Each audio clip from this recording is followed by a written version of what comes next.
Et bonjour à tous et à toutes et bienvenue dans cette 20e partie de rétrospective Disney et Pixar.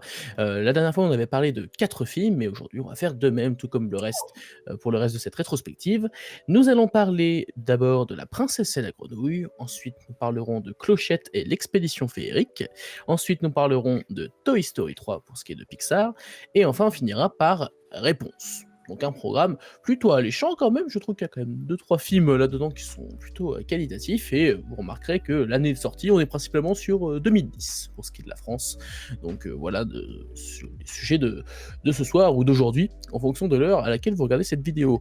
En attendant, j'espère que vous allez bien, Mélanie et Cinéphage, pour cette nouvelle vidéo. Oui, super.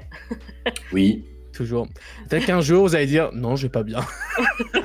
bah, c'est pas très vendeur pour commencer une vidéo quand Ouais, même. ouais, je comprends, je comprends. Je vous propose qu'on attaque directement avec le premier film de cette vidéo, à savoir La Princesse et la Grenouille. Ça va être fabuleux. Walt Disney Pictures, La Princesse et la Grenouille. Allez, fais-moi un bisou. Oui, c'est nouveau ça. Donc La Princesse et la Grenouille, sorti en 2009 aux États-Unis et en 2010, début d'année 2010, en France.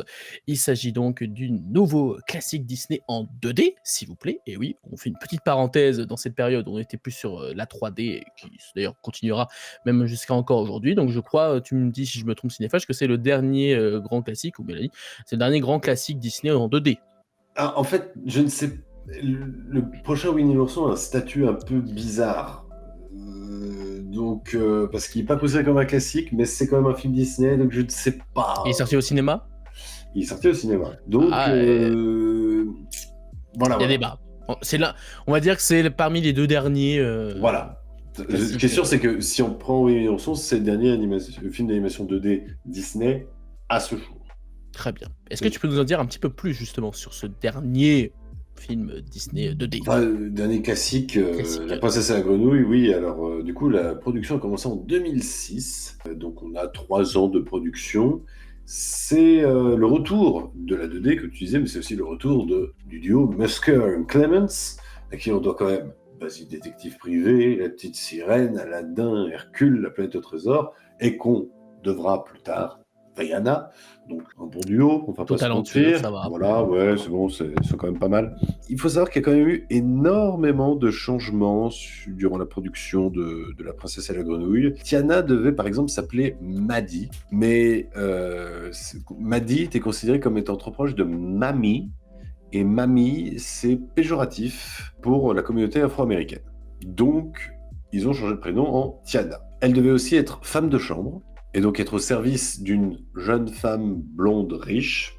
Au final, elle ne l'est pas, et du coup, ils ont transformé son rêve comme étant elle voulait être cuisinière. Enfin, voilà. Le prince devait être blanc, mais du coup, ils ont changé aussi parce que ça pouvait être mal interprété. Et le titre, à la base, était The Frog Princess, donc la princesse grenouille, comme l'est le conte à la base, et il a été changé parce qu'ils avaient peur que ce soit considéré comme une insulte par les Français. Alors, Disney, je ne sais pas si vous écoutez, mais on est 3 Français ici, on va vous dire, on en a rien à foutre. Franchement. Je Voilà. le vis bien. Je pense que la France s'en serait remis largement. Enfin, voilà. Faut faire un référendum, je pense. Mais voilà, je pense qu'ils se sont dit, les gars, ça fait 3 modifications, qu'on s'en prend plein la gueule et tout ça, à tel point quand même qu'il y a Oprah Winfrey qui avait été embauchée pour être, on va dire, conseillère sur comment va être développée l'histoire, parce que bien évidemment l'histoire du conte à la base passe en Allemagne ou je sais plus quoi, parce que c'était un conte de Grimm. Donc voilà, le changement de setting en la Nouvelle-Orléans, tout ça, a demandé quand même plusieurs conseils pour bien faire les choses. Et je pense que de ce côté-là, on peut dire que on ne sait pas si les choses ont été bien faites, mais en tout cas, les choses sont soignées. Voilà. Ça semble respectueux. Voilà. Ensuite, il faut savoir que le film a eu un succès, mais un succès un peu timide. Le fait que le film est sorti une seule semaine avant Avatar n'a pas grandement aidé. Du coup, Disney, ça le refroidira pour faire des films d'animation 2D. Donc c'est pour ça que je pense que Winnie l'ourson était déjà en production, donc il s'est terminé. mais il n'a pas été considéré comme un classique. Je pense que ça a dû aider. C'est pour ça qu'il n'y a pas eu d'autres films d'animation 2D par la suite, et que, voilà, surtout que le prochain grand succès de Disney, Réponse, ayant été un film en 3D et le succès qu'il a eu, je pense que ça confortait Disney en se disant, bon, on abandonne définitivement la 2D, chose que, à l'heure où nous écrivons actuellement, enfin, à l'heure où nous parlons actuellement, c'est en train d'être remis en cause, et il est murmuré que des films d'animation 2D sont en cours de production chez Disney. Voilà. À voir. Bernard et Bianca 3, vous l'avez entendu ici la première fois, là, je vous le dis. Non mais parce que dès lors qu'ils vont comprendre qu'ils peuvent faire des suites officielles au cinéma des Disney en 2D, donc pas très coûteux, ils vont découvrir le sens de l'argent. Ça va être formidable. Bah déjà que Bayona 2 était pas censé être un film cinéma. Voilà, ça en dit long déjà sur le truc. Non, on parlera bien plus tard, à toute fin. Voilà, c'est tout ce que je peux dire sur La Princesse et la Grenouille, et ce petit succès a eu un autre effet sur Réponse, mais j'en parlerai en fin d'émission. Eh bien, La Princesse et la Grenouille, c'est un film que j'avais déjà vu, j'en avais un très bon souvenir, et écoutez, il est toujours très bon. Je trouve que déjà, le film profite d'être, bon, du coup, Winnie l'ourson, c'est l'un des derniers films 2D, mais en fait, c'est vraiment le dernier grand Disney classique dont j'avais souvenir qui avait du coup été fait en 2D. Et autant dire qu'en termes d'animation, je trouve ça absolument sublime, parce que là, pour le coup, on a le côté 2D, mais qui est perfectionné par les technologies qui forcément avancent de plus en plus. Et donc, on a de la 2D, mais avec un petit peu de mélange de 3D, avec les décors, etc. On sent vraiment que c'est particulièrement soigné. Donc, j'aime beaucoup la direction artistique de ce film. Bon, le fait que ça se passe dans les années 20 à la Nouvelle-Orléans, ça donne du coup le droit à beaucoup de musique forcément très plaisante. De mon côté, moi j'aime beaucoup tout ce qui va être le blues, le jazz, etc. Ça c'est quelque chose qui me parle bien, parce que je suis un peu américain tu vois. Non, c'est pas vrai. Mais en tout cas, j'aime beaucoup ce style de musique, et d'ailleurs je trouve que le gros point fort, à mon humble avis, du film, c'est sa musique. Je trouve que vraiment, c'est ce que j'aime en plus de l'animation, c'est les musiques que je trouve particulièrement entraînantes. Je trouve qu'elles ont tous un super rythme, qu'elles sont assez mémorables. Je me rappelle de quasiment toutes. La chanson du méchant, la chanson du crocodile qui veut devenir un humain, c'est aussi assez marrant. La chanson J'irai au bout du rêve de Tiana est aussi très bien pour caractériser le personnage et montrer que c'est un personnage qui se bat pour réussir à atteindre son rêve. Ce qui d'ailleurs est un point que je trouve assez intéressant, parce que c'est de montrer que c'est pas juste un truc qui va arriver comme ça, c'est pas juste en demandant à l'étoile est-ce que je peux avoir mon rêve, mon restaurant, etc., que ça va arriver. Malheureusement, il faut réussir à faire des efforts un minimum pour réussir à obtenir ça. Je trouve qu'ils mettent vraiment en avant cet aspect-là du personnage, que c'est vraiment une battante, quoi. Elle a vraiment cherché à obtenir ce qu'elle souhaite, et c'est un truc qui est très mis en avant, et je pense que c'est bien aussi de montrer ça aux enfants. C'est bien, je trouve. Qu'est-ce qu'on pourrait dire d'autre? Le film est très drôle. J'aime bien le méchant, qui est pas non plus ultra mémorable, mais je trouve qu'il est plutôt efficace dans notamment tout ce qui va être, on reparle de la direction artistique, je trouve toute l'imagerie du méchant avec sur la fin notamment, lorsqu'il le talisman va se briser et qu'il va se faire aspirer, tout ça, c'est une séquence qui m'avait marqué quand j'étais plus jeune. Je trouvais qu'elle était assez flippante, honnêtement. Il y a un côté assez perturbant. À la fois, c'est une chanson festive, et en même temps avec une imagerie un peu plus étrange, et auquel j'étais pas forcément habitué. Ça m'avait marqué. Donc ça marche bien, je trouve. En plus, il est doublé, il me semble que c'est le même doubleur que Maui. Dans Bayana, c'est Anthony Cavana, si je dis pas de bêtises. Ah ouais, ok. Qui double le méchant. À vérifier, mais il me semble que c'est le même. Je vérifie. Vas-y, vérifie. Il fait un très bon boulot. Mais en général, on le dit un peu souvent, mais en même temps, c'est vrai que pour ce qui est du doublage français, c'est quand même rare qu'on ait quelque chose à redire du côté de Disney. Anthony... Ah non, c'est pas Anthony Cavana. Ah. C'est Franz Confiac. Anthony Cavana, ouais. Il prête bien une voix dans La Princesse et la Grenouille, mais c'est pas le Docteur Facilier. C'est qui? I travel by you. Ah ouais. C'est vrai. Ah bon? Eh oui. Après, avoue que le méchant, il a une voix assez similaire. Moi, j'ai vraiment cru que... Ouais, mais je t'explique. Les voix, c'est pour ça que les acteurs sont très très bons. Parce que Anthony Cavana, quand même, c'est la voix de Ray, du coup, donc la Luciole. C'est quand même la voix du génie dans le film Aladdin. C'est celui qui double Will Smith. C'est la voix de Maui. Et ce qui est fort aussi, c'est quand même dans La Princesse et la Grenouille, Mama Odie, c'est Liane Folly qui fait sa voix. D'accord. Ah. J'ai cru que t'allais me dire, c'est aussi Anthony Même. Cavana. Aussi Anthony Cavana. Il est tellement fort. Non, mais Quand Par même. contre, je suis désolée, mais la voix du prince, c'est exactement la même que le gars dans Futurama. Là, j'ai vu que Futurama, du coup. bah oui, C'est Alexis Thomasian. Thomasian, ouais. Ouais, Thomasian. J'arrivais pas à me dire c'est le prince du... Non, j'ai eu du mal. Mais Liane Folly en Mama Audi, c'est dingue. Hein. C'est étonnant, mais ça marche bien. Oui, ça Bon, marche, ça marche bien. Mais du coup, je disais par rapport à la roman, je la trouve bonne, mais peut-être là où j'aurais des trucs à redire sur le film, je trouve que bon, la romance en elle-même est efficace, mais qu'elle m'aurait peut-être gagné à être un peu plus fluide. Disons que je trouve ça peut-être un peu trop vite, et d'ailleurs, de manière générale, je trouve que les péripéties, en fait, s'enchaînent tellement vite que toute la partie qui va se dérouler dans le bayou, il y a des moments marquants, il y a des chansons qui sont cool, etc. Mais j'avoue que moi, je préfère beaucoup plus le début, en fait, que toute la partie où ils vont commencer à être en grenouille, où ils vont commencer à du coup, à traverser le bayou, etc. En fait, là, je trouve que c'est un enchaînement de péripéties un peu plus classique, là où le début me semblait justement un peu plus original, de par son contexte historique, de par, je disais, le caractère de Tiana qui change un petit peu des autres princesses, la première musique où elle chante J'irai au bout du rêve. C'est peut-être pour ça que du coup j'ai un peu moins, je l'aime un petit peu moins que certains classiques Disney, c'est que je dirais pas qu'il est palpitant du début à la fin. Je trouve que il aurait gagné, je sais pas comment j'aurais imaginé autrement le film parce qu'en soi il reste très bien en soi, mais c'est vrai que j'ai l'impression que les péripéties s'enchaînent peut-être trop vite ou même tout comme la romance, je sais pas. C'est juste là-dessus que j'ai une réserve, parce que sinon le film est très bien, il y a de bons personnages, une très bonne musique, vraiment c'est surtout ça que je retiens du film. Et voilà, ce que j'aurai à dire pour l'instant, peut-être que d'autres choses me reviendront plus tard, mais voilà pour ce que j'aurai à dire sur ce film, que j'ai malgré tout beaucoup aimé revoir, et je trouve que c'est un très bon Disney. De votre côté. Oui, bah par rapport à ce que tu disais, c'est peut-être le mot que tu cherchais, c'est que ça manque de clarté, de fluidité et clarté dans les relations, quoi, surtout entre Tiana et le prince. Effectivement, il y a tellement de péripéties. Moi, c'est ce que je retiens du film, c'est que ça s'enchaîne tout le temps. Et la première fois que je l'avais vu, j'avais pas tout saisi, quoi. J'étais là, mais je-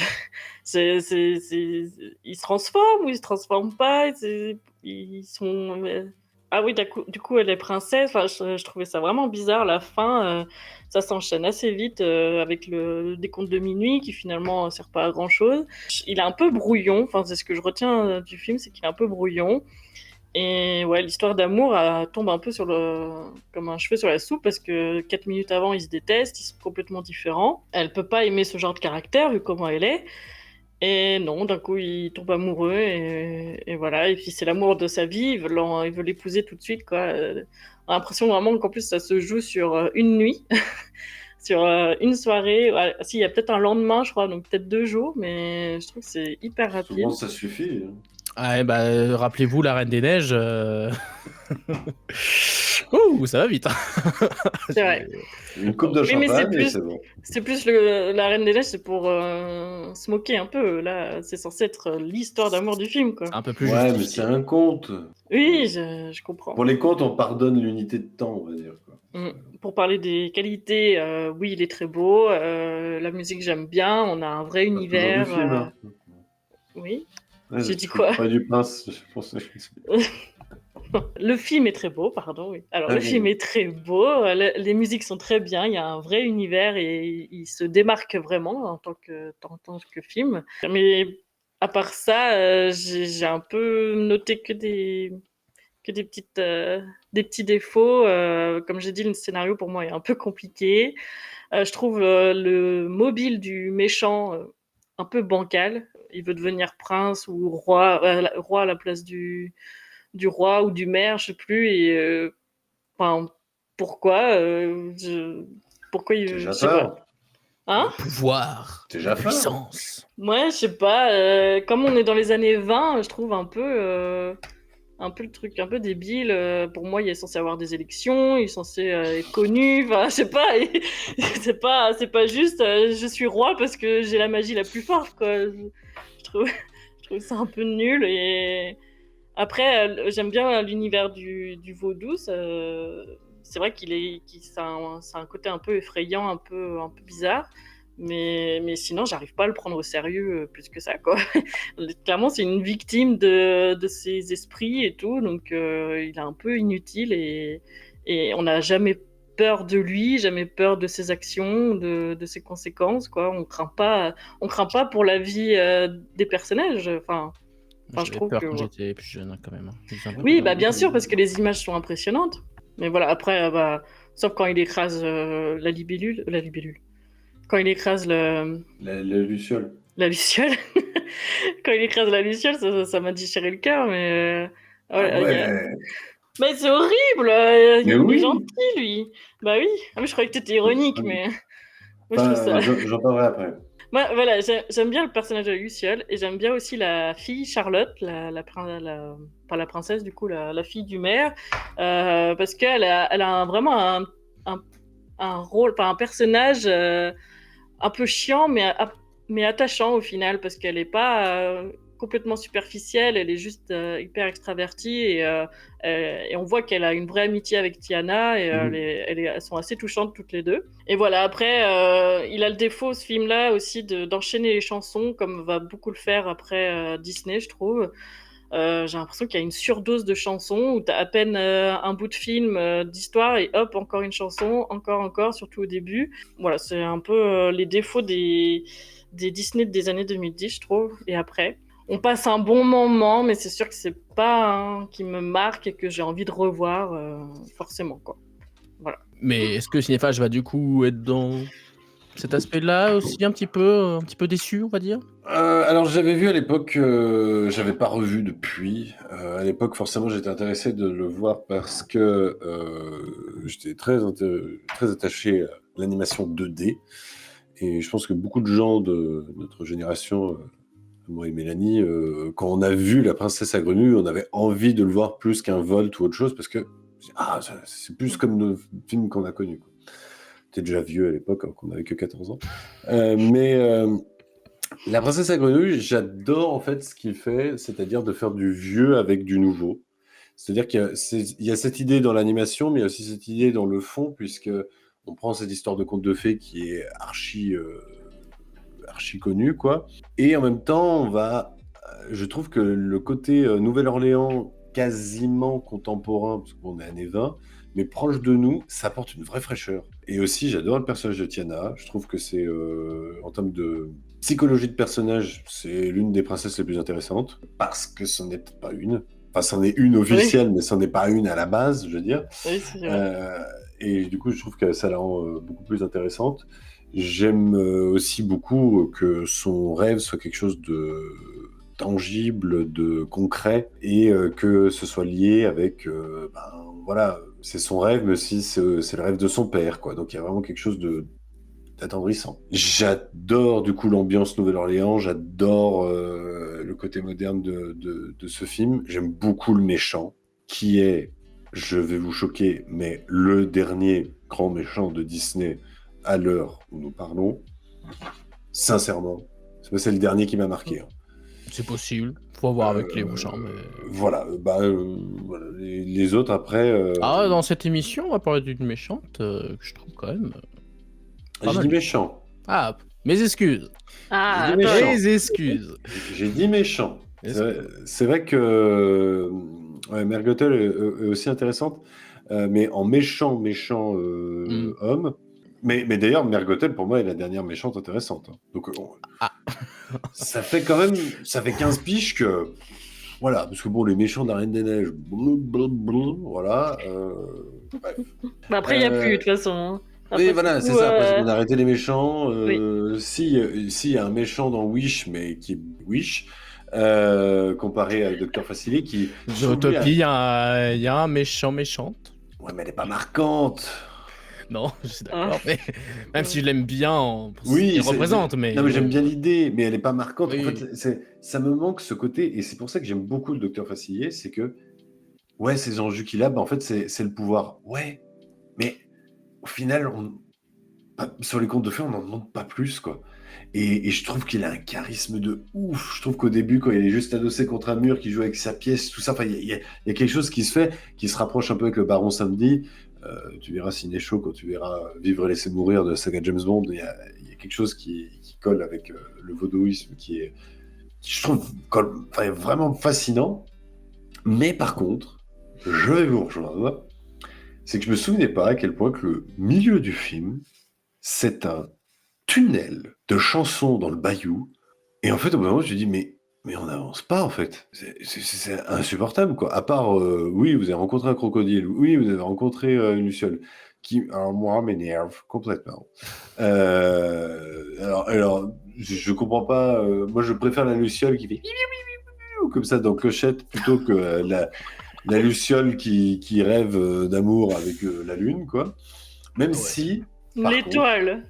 une étoile, même si, par contre, j'avoue, la fin, le côté de ah ouais, ils l'ont tué, ok, ça c'est pas mal, parce que j'étais là en disant ouais, de toute façon il va revivre et tout ça, puis j'étais là, ah non, j'avais oublié qu'il mourrait. Et que tu vois les 2 étoiles côte à côte, tu fais Ça, bien joué, les gars. ok. Bien joué. Alright. Mais voilà, donc le milieu est un peu chiant, un peu. En fait, la partie grenouille est pas terrible, quoi. Et j'aimais beaucoup mieux cet humour qu'il y a au début du film, ce changement de dessin aussi, quand il y a la chanson Jusqu'au bout du rêve, qui est la chanson la plus intéressante du film, on va pas se mentir, et celle qui reste le plus en tête, et qui a donné lieu aussi à une nouvelle forme d'animation pour le film. C'est pour ça que vraiment, voilà, il s'amuse beaucoup avec la 2D.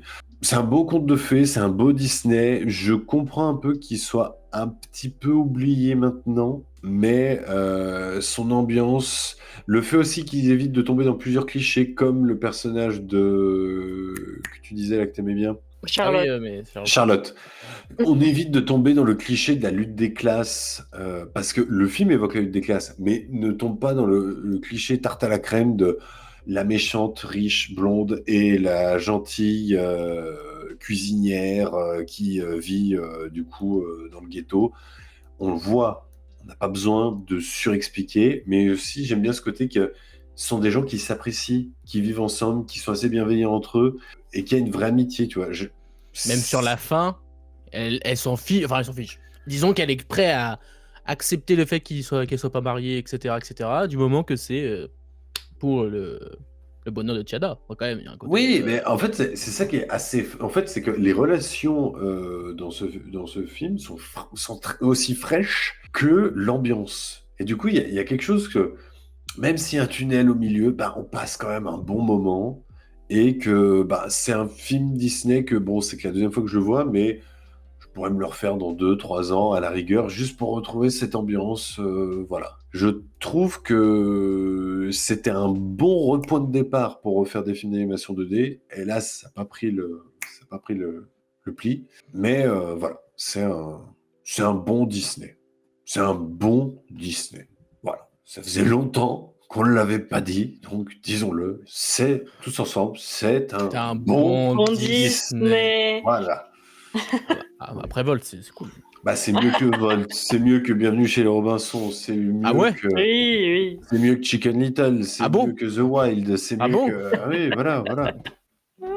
On revient de loin. The Wild quand même, attends. Voilà, je pense que c'est peut-être le meilleur Disney depuis La Planète au Trésor. Ça se discute, hein. À voir. À vous de vous faire votre propre avis. À voir et à revoir. À voir et à revoir, on le redit, comme au début. Est-ce que vous avez des choses à rajouter sur ce film ou pas? Si, c'est juste dommage que Tiana, on lui dit « Mais non, mais ton rêve, c'est de la merde, il vaut mieux que tu trouves l'amour. » Moi, je trouve ça dommage, parce que ce qui est très bien d'avoir son propre resto toute seule aussi. Voilà. Ouais, mais au final, en fait, on lui dit que c'est pas parce que t'as un rêve que tu ne peux pas non plus profiter de la vie. Ouais, c'était un peu sa mère, elle était là, non, mais il faut que tu fasses des rencontres quand même, il faut que tu machin. Mais le restaurant, à la fin, s'appelle bien Tiana. Et ça, je trouve ça montre quand même que ça reste son rêve. Bah, j'espère, parce qu'en plus, tu peux faire écho à Élémentaire, où c'était censé être son rêve aussi, à Flamme, de reprendre l'entreprise de son père. Oui. Et en fait, non. Je sais plus ce qu'elle fait déjà à la fin. Au final, elle fait son truc. Elle sculpte du verre. Mais là, ils sont allés jusqu'au bout. Mais c'est vrai que est-ce que ça lui a pourri la vie? Enfin, ils sont pas allés assez loin. Ils sont arrêtés net. Tiens, on la transforme en grenouille, elle trouve l'amour. Mais est-ce qu'il y aurait une réflexion sur est-ce que c'était vraiment son rêve? Est-ce qu'elle s'enferme dans un truc, dans une obsession qui était pour son père? Mais bon, Ah au bah, final, il la dit question peut se qu'elle poser. l'aime, bon, Moi, je l'ai le plus interprété comme une sorte de morale un peu à la Saul, genre de dire que même si tu atteindras pas ton rêve, il faut quand même te dire, essayer de profiter quand même de ce que Ouais. t'as là, en fait, devant toi, peut-être, en minimum. Enfin, c'est comme ça que je l'ai interprété, peut-être que... Parce que quand on voit son train de vie au début, on se dit purée, mais en fait, elle vit pas. ah bah non, clairement. À méditer. À méditer, c'est le mot pour finir. C'est pour parler de la princesse et de la grenouille. Nous allons parler désormais d'un autre film. Alors, c'est pas un classique. On est sur le 3e film de cette grande saga que nous avons commencé au cours des dernières émissions, puisqu'en effet, nous allons parler de Clochette et l'expédition féerique. Audace, témérité et poussière de fée. Clochette, l'expédition féerique. En exclusivité Disney Blu-ray et DVD. Donc, Clochette et l'expédition féerique sortie en 2010. Il s'agit donc, vous l'aurez compris, du 3e volet de la saga Fée Clochette. Si on peut dire que c'est une saga qui a une grande cohérence. Ouais, pas sûr de ça parce qu'il y a quand même quelques trucs un peu bizarres. Est-ce que Cinéphage, tu peux nous en dire un peu plus sur ce 3e film de la Fée Clochette? Pas grand-chose, à part que, comme l'opus précédent, le film est sorti 15 jours au cinéma aux États-Unis pour tenter d'être nommé aux Oscars, ce qui n'a pas marché. Mince. Voilà. Mais c'était dans une vaine tentative de Disney à faire en sorte qu'il y ait plus de 16 films d'animation en lice pour les nominations. Il faut savoir que dès lors que vous avez plus de 16 films d'animation possibles, éligibles, vous pouvez avoir une catégorie pour l'Oscar du meilleur film d'animation de 5 films. Ce qui n'a pas été le cas cette année. Du coup, vous aviez juste 3 films qui concouraient à l'Oscar du meilleur film d'animation. Toy Story 3, Dragon et l'illusionniste. Je vous laisse deviner qui c'est qui a gagné. Toy Story. Évidemment. Et il a raison. Mais du coup, voilà, Clochette n'a encore loupé le coche. Ah. Voilà. C'est dommage. Je vais te laisser commencer sur ce film. Je suis sûr que tu as aimé en plus. J'ai pas détesté. Voilà. J'ai pas aimé non plus. Ah. C'est un peu particulier. C'est-à-dire que ça s'insère difficilement avec les films Peter Pan, quand même, parce que du coup, dans ce 3e opus, Clochette va du coup se lier d'amitié avec une humaine, ce qui montre quand même que qu'est-ce qui va se passer, parce que Clochette est définitivement très altruiste, comparé à la Clochette qu'on connaît dans Peter Pan, qui, je rappelle, est loin d'être sympathique. Donc, j'espère que dans les 4, 5, 6, il va se passer un trauma immense. Pour justifier tout ça, réponse, je pense que non. Mais du coup, Clochette Expédition Féerique, alors en termes graphiques, c'est la même chose que les 2 premiers. En termes de rythme, c'est un peu chiantos. Mais j'ai trouvé que l'amitié entre Clochette et la petite fille était assez attendrissante, assez jolie. Le père est un con. Mais ça se voyait dès le début. On est même surpris qu'il se prend pas plus que ce qu'il se prend. La course-poursuite finale, et je trouve plutôt bien réalisée. Avec un petit jeu quand même sur la possibilité de Clochette, comment elle vole et tout ça, elle se met à l'envers, tout ça. Voilà, on tente des trucs et tout ça, et je trouve que c'est assez trépidant, ça marche bien. En dehors de cette amitié, qui est quand même centrale, hein, c'est très très très passable. On tente de développer les autres faits, mais on se souvient toujours que on ne connaît toujours pas leur nom. En tout cas, moi je les ai toujours pas retenus. Déjà que j'ai du mal. C'est juste robe rouge, robe jaune, robe bleue et robe violette. Voilà, c'est con, mais c'est ça. C'est le Winx Club, mais sans personnalité. Intéressant. Wish Club. Concept. Oui, c'est le Wish Club, voilà, c'est tout à fait ça. Donc, ouais, J'ai presque versé ma petite larme quand la petite fille... mais presque, parce que la petite fille, quand elle voit Clochette partir, elle est vraiment triste. Le problème, c'est que Clochette, elle revient 5 minutes après. Et après, elle Ah lui oui, dit, puis elle lui dit non mais tu Ouais. m'as trop manqué. tu m'as trop manqué, ça fait 5 minutes. Hein. Voilà. Bon, après, ce sont des enfants, rappelons quand même, Ouais. ce sont des enfants. Donc les enfants, ça marche très comme ça. Hein. 5 J'ai minutes cru quand que même. t'allais hein. jamais revenir. Ah, Oui, non, mais oui. Mais nous aussi, enfin moi personnellement, j'ai cru aussi qu'elle allait jamais revenir parce que j'étais là. Bah non, si j'ai vu qu'il restait 30 minutes de film, du coup, je me suis dit, bah non, il va revenir du coup. Ouais, mais je m'étais dit, elle va revenir qu'à la fin, ou un truc comme ça. Enfin, bref, Mais voilà. Ouais. On verra hein, pour la suite, mais bon, c'est un peu longuet quand même cette saga. ça fait que 3. Ouais. On notera un petit caméo pour Terence qui définitivement n'a toujours pas pécho Clochette et je crois que Il arrive Il est à dé- la fin, vraiment. Alors Clochette, t'as trouvé à quoi faire finalement. voilà, je crois qu'il est Ouais. définitivement tombé dans la friend zone. Mince. C'est cuit, c'est cuit. Il va peut-être Désolé. mourir, ce qui va rendre Clochette aigrie. Et Ouais. ce qui va expliquer pourquoi elle est attirée par Peter Pan parce que c'est Terence avec des cheveux roux. Terence se fait Et écraser par un imagine, c'est humain. vraiment ça dans le 6, genre. Ah, Imagine. moi, je l'aurais écrit comme ça en tout cas. Hein. Mais bon. Ouais, mais- Moi, j'ai abandonné l'idée que c'était rattaché à Peter Pan. Hein. Complètement. Pour moi, la clochette des films Clochette, c'est quelqu'un d'autre. Rien à voir. C'est C'est juste Laurie. l'excuse de prendre une fée, puis voilà. C'est Laurie Et de la rendre un Pasteur peu qui plus se sympa rend- pour que les petites filles achètent des trucs Clochette. Et est-ce que t'as trouvé le film sympa, Mélanie? Alors, c'est particulier ce film pour moi. Particulier, ok. Oui. Parce que je l'ai vu au moins une vingtaine de fois avec ma nièce. Ah, Voilà. 20 Puis fois là, même. Elle l'a regardé en boucle. Et puis je lui ai écrit, en plus, c'était son anniversaire quand j'ai vu le film. Ah. Elle a eu 17 ans cette année. Vous voyez, Oui, ça... bien.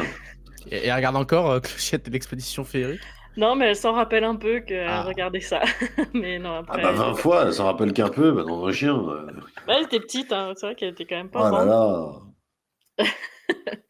Donc je l'ai regardé un paquet de fois et pour moi c'était... Enfin, ça pourrait être un film qui se suffit à lui-même puisque au final on a l'explication des clochettes, comment elles naissent, qu'est-ce qu'elles font, etc. Puisque bah, Clochette l'explique à la petite fille et presque il se suffit à lui-même. C'est même... Si on le regarde avec ce qu'on a vu avant, c'est même une redite, quoi. On n'avance pas, quoi. Dans l'univers de Clochette, on n'avance pas des masses.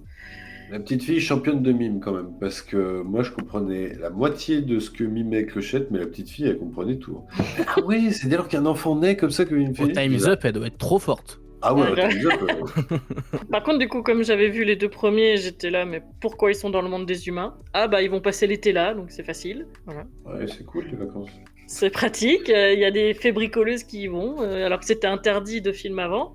Mais ouais. Ouais, mais une dérogation. À part, j'ai trouvé la petite touchante quand même. Elle aime les animaux, elle aime les fées. Elle est complètement à l'inverse de son père.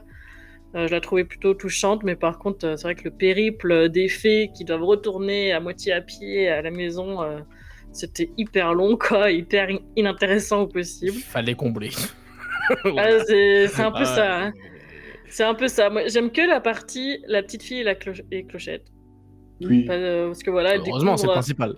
Voilà, c'est le principal, heureusement, mais c'est vrai que ça a un petit côté touchant. Elle découvre ce qu'elle a toujours aimé, elle découvre que c'est vrai. Enfin, en tant qu'enfant, ça doit être incroyable. Il y a un truc dont tu crois et qui se matérialise devant toi, ça doit être quand même quelque chose, mais... Dizaine Voilà, de- j'ai mis aussi que le père c'était un connard. C'est vrai qu'il y a un petit peu d'action à la fin, pour le Ouais. final et tout. Il y a un petit peu d'urgence, etc. Donc c'est pas mal. Et voilà, c'est tout ce que j'ai noté. Ça tient pas long. C'est une petite histoire sympa, quoi. Mais Petite pastille. ouais, même pas. Elle a du mal à passer quand même. Ouais, un peu grosse la pastille. J'ai juste marre de le voir, c'est bon. Maintenant c'est fini. J'ai plus envie de le voir. C'est fini. Bon, il y a Mais, peut-être une fois que tu vas le revoir avec ta nièce quand elle sera plus grande et que. Je sais pas, encore. Ah bah, elle regardera si elle veut se souvenir. Mais... Tu vois, c'est pas comme moi que j'ai regardé Le Roi Lion un paquet de fois et que je le regarde encore et c'est toujours si magique. Là, je pense que re-regarde Clochette, elle doit pas penser ça, mais voilà. Ah, y a 2-3 films comme ça où je suis pas sûr que j'ai envie de les revoir parce que je pense que ça va prendre cher. J'ai souvenir qu'avec mon frère et ma sœur, attention, on regardait, c'était Barbie au bal des 12 princesses. Je me rappelle encore de la musique qui était pas mal pour le coup, de souvenir. Ah, les films Barbie, on peut en faire une émission aussi. Hein. Ça par contre, je vais me mettre mon droit de veto sur ça. Voilà. Je vais vous étonner. La Clochette et l'expédition féerique, c'est le meilleur des 3 films. Mais ça reste nul. Donc voilà. Oui, je suis d'accord avec toi. En fait, je trouve qu'au moins, j'en ai un peu quelque chose à faire de la gamine. Donc déjà, mon intérêt pour le film augmente un peu. Parce que t'as envie de dire que les 2 autres, moi, les faits... Voilà. J'en ai un peu rien à faire, honnêtement, de leur personnalité, tout ça. Je trouve qu'ils sont pas spécialement intéressants à suivre. Là, au moins, l'histoire de la gamine est ultra classique, mais c'est un peu mignon. Effectivement, leur relation est plutôt sympa. On est un petit peu touché lorsqu'elle doit partir, parce qu'on se rend compte que la gamine doit quand même avoir une vie un petit peu triste. Donc... T'as vu le père? Voilà. Il manquerait plus qu'il soit violent, ce con. Oh non, quand même. Non, il est pas violent. Non, franchement, il est pas. Elle est juste toute seule, quoi. Mais non, c'est ce que je dis. Il manquerait plus qu'il soit violent, ce con. Et puis... Non, c'est sûr que c'est pas le top 3 père du monde, on va dire. C'est pas... Non. Il dit qu'il la laisse avec quelqu'un, mais tu vois jamais la personne. Tu dis, mais elle est toute seule, la gamine. Bah, si, on la voit à la fin quand elle part, quoi. Ouais. Mais du temps à venir, c'est la campagne. Ouais, c'est la campagne. On notera que l'animation est toujours aussi... Ça passe. Ah, c'est du vite fait. Hein. Mais bon, c'est pas foufou. Et effectivement, le film dure 1h10 et ça se voit qu'ils ont comblé comme pas possible avec cette histoire d'expédition féerique qui au final ne sert à rien si ce n'est de rajouter des péripéties. Bon, c'est pas forcément très intéressant et je pense qu'on a tous été assez vite sur le film, ce qui prouve bien que bon bah c'est le 3e film fait les clochettes et j'ai l'impression qu'on reste sur la même chose. Hein. C'est juste j'étais un peu plus mignon. Allez. Avec le prince-fille, tout ça. Alors, par contre, sur le Blu-ray de réponse, j'ai vu un petit peu du prochain Clochette. Alors, j'ai juste vu 5 secondes, mais je me suis dit, purée, c'est Clochette et la coupe de feu, quoi. Ah, mais... Trop bien. Ah ouais, c'est genre, il y a des tournois et tout, machin. Ah bah, au moins, il y aura des trucs de ouf. Hein, ça va être bien. Oula. Est-ce que ce sera le meilleur opus de sa saga encore? À mon avis, ça va être chiant. Mais après, il faut savoir qu'à partir du prochain, les 4, 5, 6 sont sortis au cinéma en France. Peut-être que ça a passé un... Pour peut-être tenter le César du meilleur film d'animation, mais ils l'ont pas eu non plus.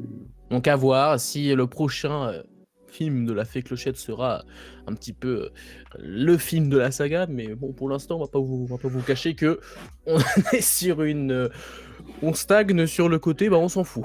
Voilà. C'est tiède. Hein. Ouais, c'est un peu tiédasse. Mais au moins, celui-là était un peu mignon.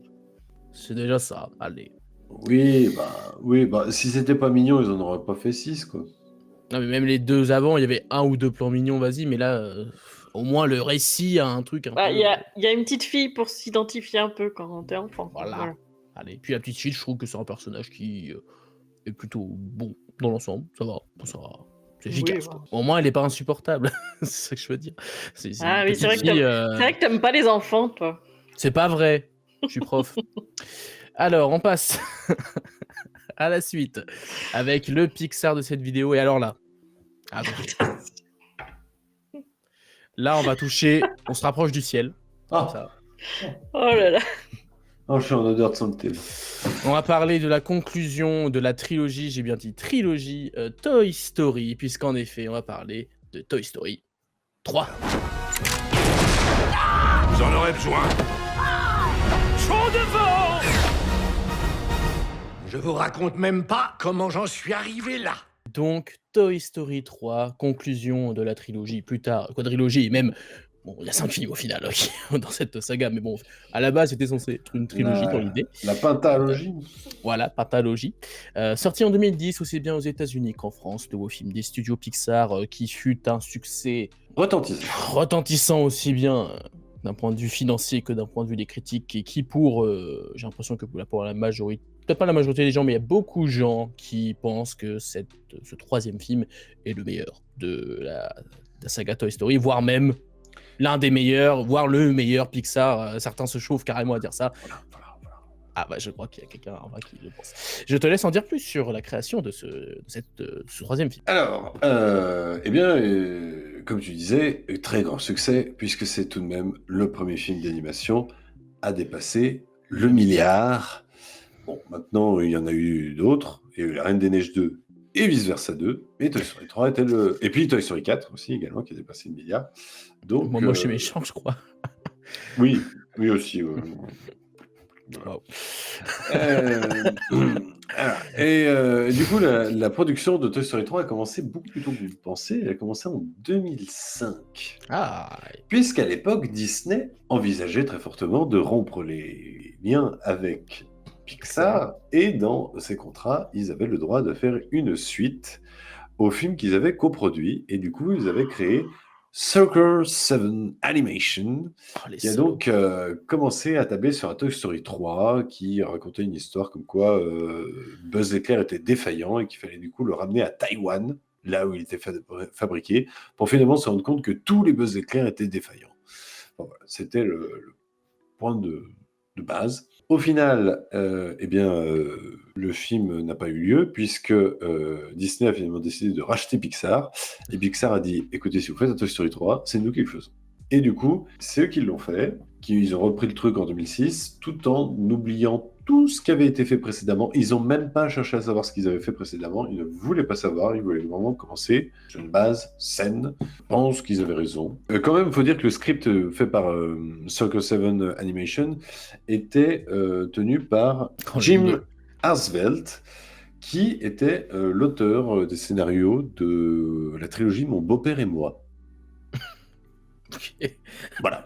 Il faut savoir aussi qu'il y a eu un conflit juridique dans ce film entre Disney et Jesselisa, qui est donc en fait l'entreprise qui est à l'origine des oursons Lotso. Parce qu'en fait, depuis la sortie de Toy Story 3, ils vendent beaucoup moins d'oursons Lotso. Et du coup, ils ont porté plainte contre Disney, puisqu'ils ont considéré que Toy Story 3, alors qu'ils avaient l'aval, ils avaient donné l'autorisation pour que l'ourson soit dans le film, ils trouvent que le fait que l'ourson soit le méchant, ça donne une mauvaise image au produit, et du coup, ils en vendent moins. Disney a gagné au titre de la liberté d'expression. Donc, voilà, c'est tant pis pour eux. Également, Totoro apparaît dans le film. Ouais. Mais savez-vous pourquoi ? C'est encore plus beau. Et bien parce que Totoro apparaît, puisque le directeur artistique de Toy Story 3, qui s'appelle Daisuke Tsutsumi, est marié avec la nièce d'Hayao Miyazaki. Et la nièce d'Hayao Miyazaki a servi d'inspiration pour le personnage de Mei dans le film Mon voisin Totoro. Si c'est pas beau tout ça. Waouh. Donc c'est un petit hommage.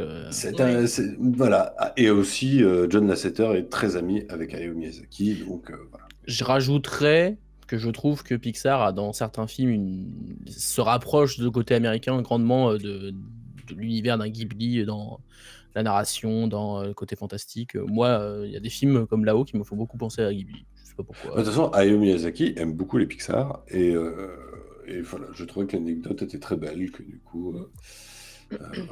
Cool. Super. Voilà. Super. Génial. Alors, il fait chaud là ou quoi ? Il fait chaud là. Alors écoutez, je vais attaquer pour ce petit Pixar. Enfin pardon, grand Pixar. Oui. Je corrige ça. Vous l'aurez compris qu'on avait déjà parlé de Toy Story 1 et 2. C'est des films que j'aime beaucoup. Je trouve que chaque suite était mieux en mieux. Le 2 était vraiment excellent, pour pas dire extraordinaire par instant. Celles qui m'ont fait couler quelques larmes, je dois l'avouer. Et ce Toy Story 3, eh bien écoutez, c'est la suite logique du 1 par rapport au 2. C'est encore mieux que Toy Story 2 et c'est effectivement parmi ce que Pixar a fait de mieux, je pense, clairement. Parce que, au-delà du fait que c'est un excellent film, je trouve que c'est une conclusion absolument parfaite.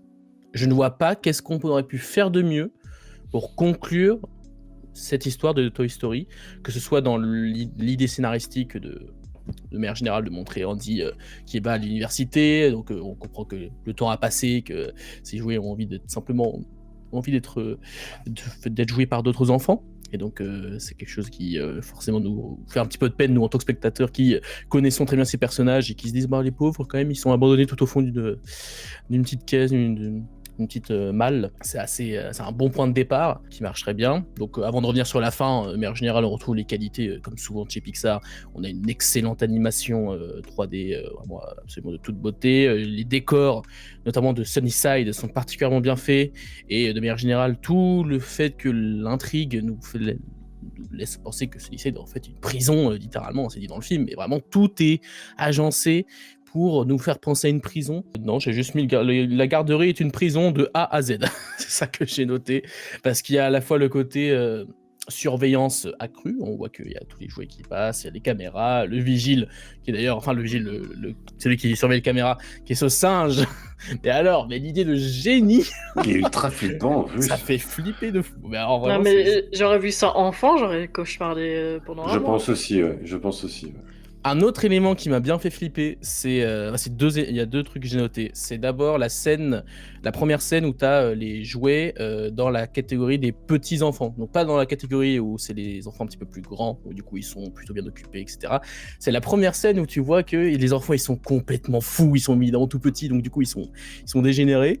Et du coup il y a vraiment un moment où tu as un gamin qui prend, je crois que c'est l'œil de Monsieur Patate, il se l'enfonce dans le nez, tu vois que ça bave et tout. Ah avec la musique dessus, mais génial, vraiment ça fait un truc, c'est une scène d'horreur, le truc, c'est Oui. incroyable. Ça fonctionne tellement bien cette scène. Le bébé aussi, la scène où le bébé se retourne avec sa tête lorsqu'ils sont à l'extérieur et que Ah, ils le font du bébé, bruit. il est affreux. Il y a surtout cette scène-là. Franchement, le moment où il tourne sa tête comme ça et que t'as le silence, il fait putain. Attention. Il y a vraiment un côté suspense dans ce film qui est vraiment bien foutu. Hein. Franchement, ça marche très très bien. Tout le côté forcément de l'évasion, hein. On s'évade de la prison avec le plan, etc. C'est des choses qui tournent un peu plus mal lorsque t'as Monsieur Patate qui est en wrap. Enfin, en tortilla. En tortilla, c'est génial. Tortilla. C'est quand même très très drôle qu'il se fait attaquer par le pigeon, etc. Oui, en concombre. Enfin. Ah, t'as maigri. Madame Patate. Je vous dis pas ce que j'ai fait pour en arriver là. C'est ça. Ah, mais il y a un nombre de répliques, on va le dire après, mais il y a un nombre de répliques dans ce film qui sont hilarantes, vraiment, c'est trop bien. Effectivement, j'ai noté que Totoro était dans la chambre à un moment donné, que c'était un clin d'œil plutôt sympathique.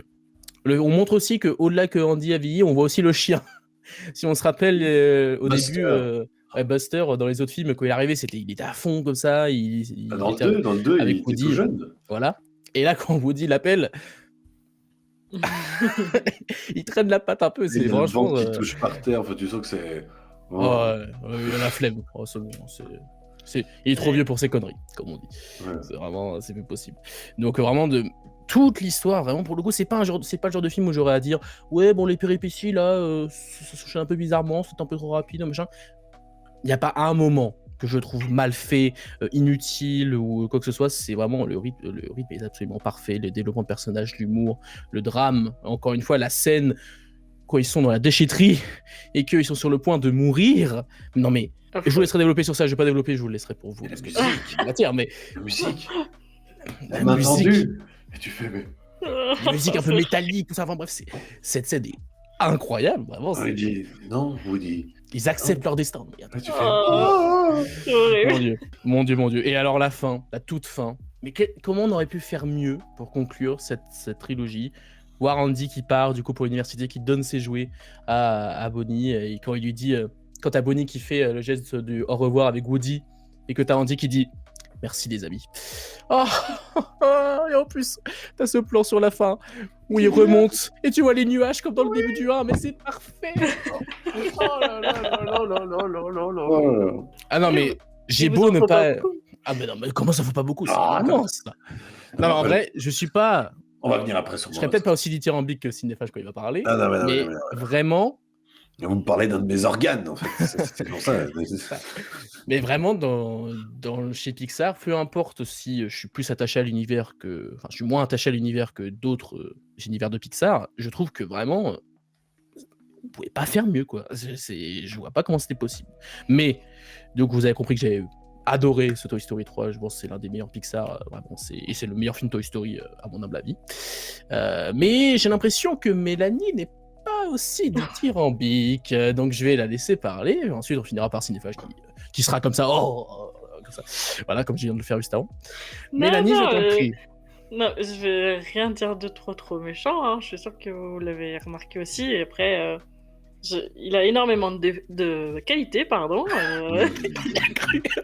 Il a énormément de qualité. Je lui ai mis un 8 sur 10 quand même. Bah voilà, c'est très bien. Meilleur. J'ai mis 9. 9. Bon, lui, il a mis 14. Non, mais moi, tu sais que les 10, c'est vraiment genre, il n'y a que 15-20 films où je me permets de mettre ça, mais c'est tout. Mais t'as le droit, tu as le droit. J'adore toujours la façon dont ils font déplacer les jouets dans le monde humain et tout. C'est toujours inventif et très bien fait. Je trouve touchant les jouets délaissés, le côté est-ce qu'on va au grenier, est-ce qu'on sera vendu. Par contre, ils ont fait un gros vide dans les personnages par rapport au premier et même au deux. Je trouve qu'il y a vraiment plus grand monde. Je trouve que c'est un des Toy Story les plus effrayants, par contre. On parle de la celle du singe, puis le bébé, puis la déchetterie aussi. C'est quand même un truc immense, grand, effrayant. Et franchement, c'est vrai qu'il est un peu à suspense ou un peu presque horreur, quoi. Quand tu te mets à taille enfant ou taille jouet, franchement, ils accentuent un peu là-dessus. J'aime bien aussi le côté où il donne à une autre petite fille que à sa sœur, parce que c'est vrai que tu vois les autres, tu te dis bon, les jouets vont aller à sa sœur, mais en fait elle est déjà trop grande. Ce qu'on comprend, c'est qu'elle est déjà trop grande. Et voilà, moi je suis contente de découvrir Bonnie et j'aime beaucoup le cadre pour ça aussi, c'est que je trouve que Bonnie est assez attachante. Voilà, j'adore aussi la fin. Je sais pas si j'aurais été capable de donner mes jouets et puis de jouer avec un autre enfant avec mes jouets, mais bon, c'est quand même bien amené. Et j'aime aussi le côté tout le plan d'évasion, qui se mettent tout en place, etc. Le méchant est très bien aussi avec ce côté trahison où en fait on sent qu'il y a un truc bizarre, mais c'est censé être bien. Et en fait, tu sens qu'ils sont vraiment dans la merde. Et je trouvais le twist sympa, qui arrive au milieu, enfin, début, milieu film. Je trouve qu'il est plutôt sympa. Ce que j'aime moins, c'est que Woody est toujours chiant, qui veut toujours contrôler tout le monde, qui, voilà, il prend pas en compte le ressenti des autres, les émotions des autres. Il est très, très obtus, même si je sais qu'il va sauver tout le monde, mais voilà. Et ils ont encore joué avec le fait que Buzz se réinitialise, qu'il perd sa personnalité de base et qu'il devient un peu quelqu'un d'autre. Et en fait, Toy Story, c'est que j'ai un peu de mal avec peut-être cet univers. Enfin, en tout cas, je suis moins attachée qu'à d'autres comme Cinéphage, mais c'est un peu les mêmes schémas de personnages. Je pense qu'ils vont évoluer. Et en fait, non. On prend un peu le même humour pour Buzz, on tourne en ridicule. Et Woody, il n'évolue pas sur ça. Il est toujours très obtus et voilà, toujours à jouer son chef. Donc c'est ça que je trouve un peu dommage. Et le 3 aurait pu être une très belle fin, mais quand j'ai vu le 4, j'étais quand même contente de ce film. Et c'est même, après je l'ai vu beaucoup plus tard, mais c'est le film, le 4 qui me marque le plus dans toute cette saga. Parce que, bon, on en parlera quand on le verra, mais...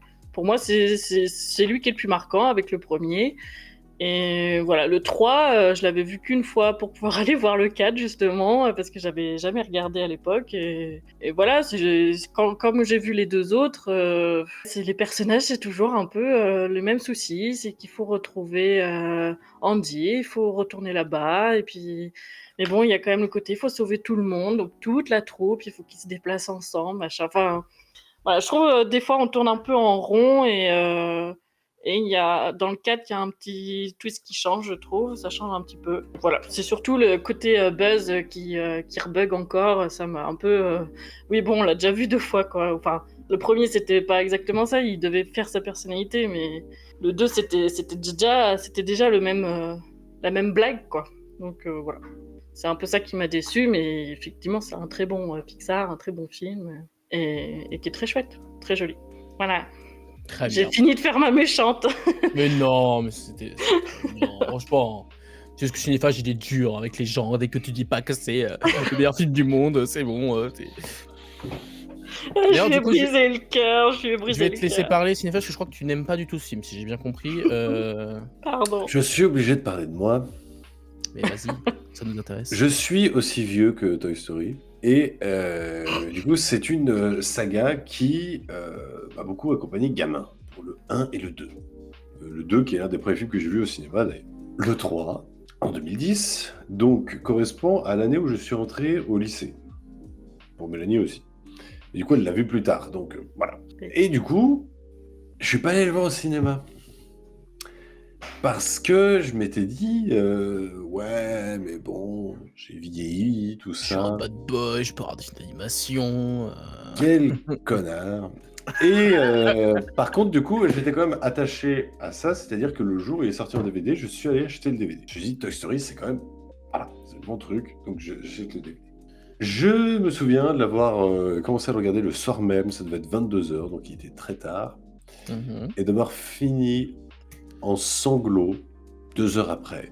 Parce que finalement, le film serait pu coller au moment où je rentrais à l'université, mais le fait que ça rentrait quand même au moment où je rentrais au lycée, je trouvais quand même que le film me parlait, mais avec une force, mais dingue, quoi. Sur le côté, bon bah voilà, dire au revoir à l'enfance, accepter l'âge adulte, accepter que voilà, la vie va changer, que ce que tu as connu avant va du coup complètement disparaître, va faire partie du passé, quoi, et qu'il faut lâcher prise, let it go.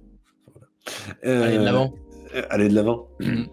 Mais là, c'est beaucoup mieux dit. Et en fait, plus je revois ce film, plus je le trouve vraiment parfait. Je trouve que Woody a au contraire une belle progression de personnage, puisque certes, sa personnalité ne change pas. Woody, c'est Woody. Voilà. Et encore une fois, il avait raison. Donc au final, c'est quand même les autres qui ont tort, c'est qu'il avait quand même raison à la base. Et surtout, c'est que personne ne le croit. Et le pauvre, quand même, c'est que c'est le chef, mais personne ne le croit. Et je trouve qu'il y a une belle progression, puisqu'il a ces questionnements internes où il se dit, mais est-ce que finalement, ce que j'étais toujours, c'est-à-dire un jouet d'Andy, est-ce qu'il ne faut pas que j'évolue aussi également, quoi. C'est-à-dire qu'il a le même cheminement que Andy, sauf qu'Andy, on le voit peu, mais grâce à Woody, on comprend le cheminement d'Andy également. Buzz rebug, mais bon. Le problème de Buzz, c'est que c'est un personnage qui sert les péripéties à partir du deuxième film. C'est-à-dire que c'est pas le personnage central. Le personnage central, c'est Woody. Et la relation qu'il a avec Andy et avec... Enfin voilà.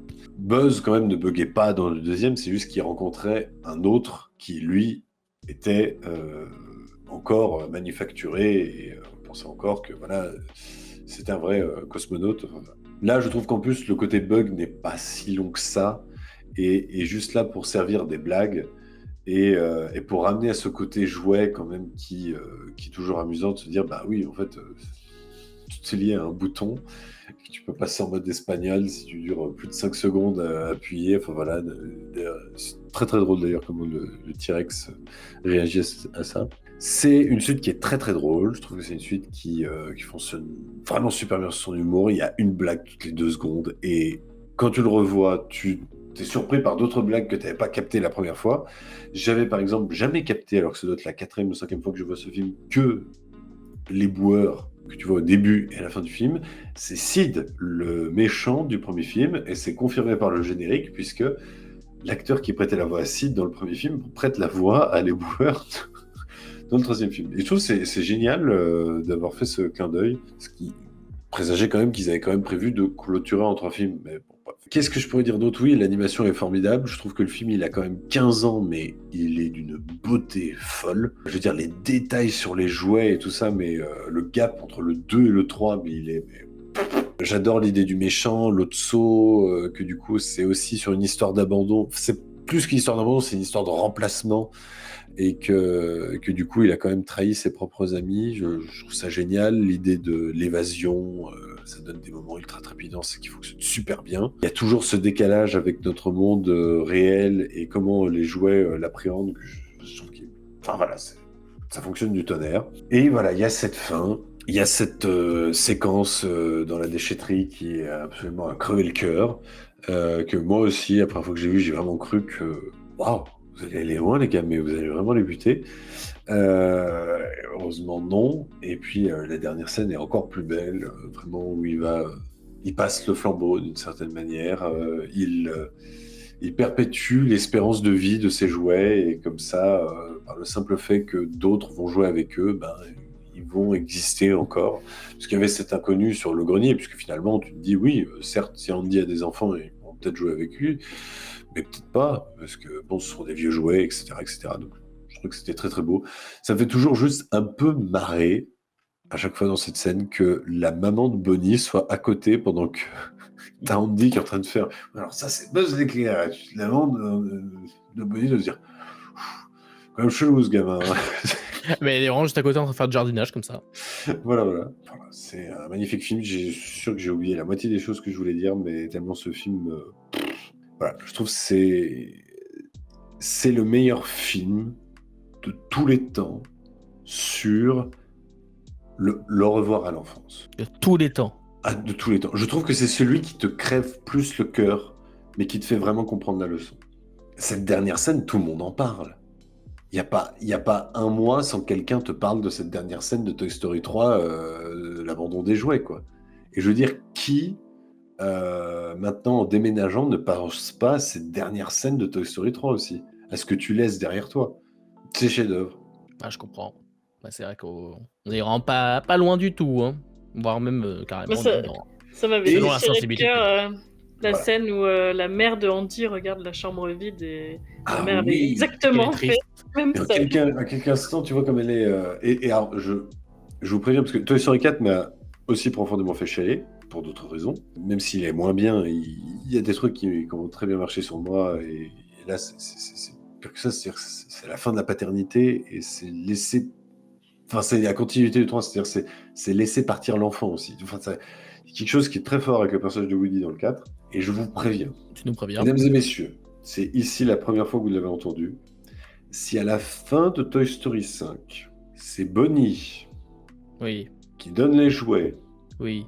au gamin d'Andy, et du coup Oui. la dernière scène c'est Andy qui rejoue avec ses jouets et avec son gosse, je chiale ma race à mort. Voilà, c'est là un flot continu. Je te dirais qu'ils vont pas partir sur ça parce que, attends, c'est le 5e, il faudrait plutôt faire ça pour Toy Story 6, comme ça fait 2 trilogies, et comme ça fait plus de thunes. Le problème c'est qu'ils sont obligés, parce que après Toy Story 3, après Toy Story 4, ils sont obligés de finir sur une note émouvante à chaque fois. L'un des plans magnifiques de Toy Story 3, au début du film, où ils ont volé le téléphone portable de Andy, et du coup ils appellent avec le téléphone de la maison. Et tu as ce moment où Andy retrouve son téléphone, décroche et demande « Allô, c'est qui ?» Et tu vois Woody vraiment à côté Sur le point sur le téléphone, et tu as ce petit moment d'hésitation où tu te dis « Est-ce que… » Parce que c'est peut-être le moment de lui parler, de lui faire comprendre de ne pas partir, quoi. Ah mais ce plan où il est recroquevillé sur le téléphone, mais Comme on a dit, Cinéphage devant un film, il est quand même particulier, et là, je pense que vraiment, c'est toutes les minutes, il était comme ça. Oh ah non, mais c'est un truc de dingue, c'est un truc de dingue. C'est un truc de dingue. Et puis il y a les nouveaux jouets qui sont très très drôles. Je veux dire, la Triceratops. Trixie, qui… Non, c'est juste un dinosaure avec qui je parle. Enfin, qu'elle allume l'ordinateur, enfin, c'est génial. Rictus, doublé par Grand Corps Malade, l'une des meilleures idées trouvées de l'histoire du cinéma. Je veux dire, c'est génial. Ah oui. J'ai explosé rien quand j'ai entendu parler. C'est génial. On a vécu une enfance difficile. Et aussi la blague de « Oh, elle nous a laissé une magnifique lettre, Barbie. » Non, c'est Ken qui a écrit. Ah oui. Moi, j'ai noté, c'est une blague du cochon, donc c'est Bayonne, qui dit, on est au tout début du film, t'as la sœur d'Andy qui jette la Barbie dans le carton pour Sunnyside. Oui. Et du coup, le cochon, il dit, moi, je garde la voiture. J'étais mort de rire. C'est vraiment, lui, à chaque fois qu'il parle, il me june. Ah mais il est génial. Et lui, le T-Rex, et puis Monsieur Patate aussi, était très très drôle dans ce… Bah, en fait, l'avantage Ils sont tous drôles.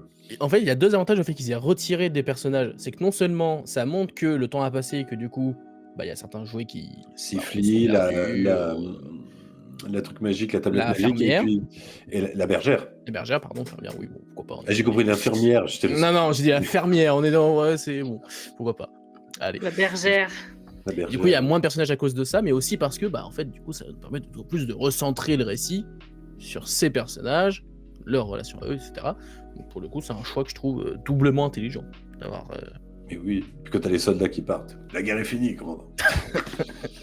Est-ce que vous avez quelque chose à rajouter sur ce Toy Story 3 ? On a déjà bien beaucoup parlé sur ce film. En même temps, il y a tant de choses. Alors certains seront peut-être pas aussi dithyrambiques, mais pour d'autres, c'est sûr que c'est un film important, un film qui a su toucher notre cœur. De personnes qui disent adieu à l'enfance et bonjour l'âge adulte. Ah là là, c'est... Dernière blague, c'est quand il monte sa chaussure au nouveau jouet, il fait « C'est qui Hidna ?» Non, je crois que ça se dit « Hidney ».